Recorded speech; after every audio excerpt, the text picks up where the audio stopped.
Miss විශ්මී ඇවිල්ලා ඉන්නවා අද එයාගේ ට්‍රීට්මන්ට් එක කරගන්න. එතකොට මිස් විශ්මිට ප්‍රධාන දේ වුණ උනේ ඔයාගේ කොණ්ඩේ ඔයාට ෆ්‍රිස් එක අයින් කරගෙන මැනේජ් කරගන්න පුළුවන්. හැබැයි ටිකක් කල් තියාගන්න පුළුවන් වෙන විදිහට ඔයාට කොණ්ඩේ තියෙන්න ඕනේ කිව්වා.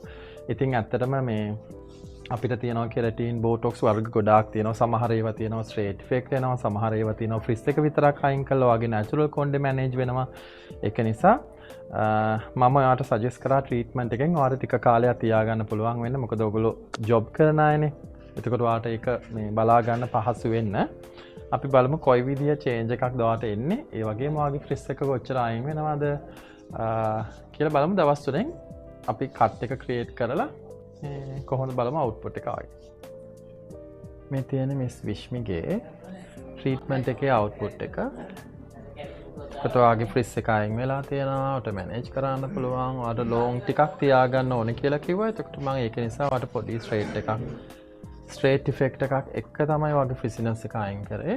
ඒවල දවස් 3ක් අපිට වොෂ් කරන්න බෑ. මොකද කොණ්ඩේ නෝමල් වෙන්න ඕනේ. මමට දැන් ජස්ට් ට්‍රිම් එකක් තමයි ඔයාට කළේ. එතකොට දවස් 3න් මෙයා ඔටෝමැටිකලි ෆ්ලෝ වෙනවා. දවස් 3කින් පස්සේ එතකන් අපි වොෂ් කරන්නේ නැහැ. ඊට පස්සේ ඔයාගේ කට් එකේ තව ක්‍රියේට් කරන්න තිබුණොත් අපි කට් එක හදලා දෙන්න. ඕකේ 3 days පරිසම් කරගන්න. දවස් 3න් පස්සේ මම හෝම් කෙයාර් රෙමඩීස් කොහොමද කරන්නේ.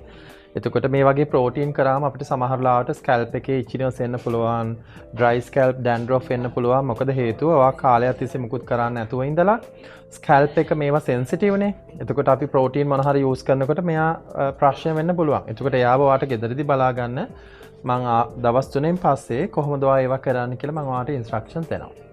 Thank you very much.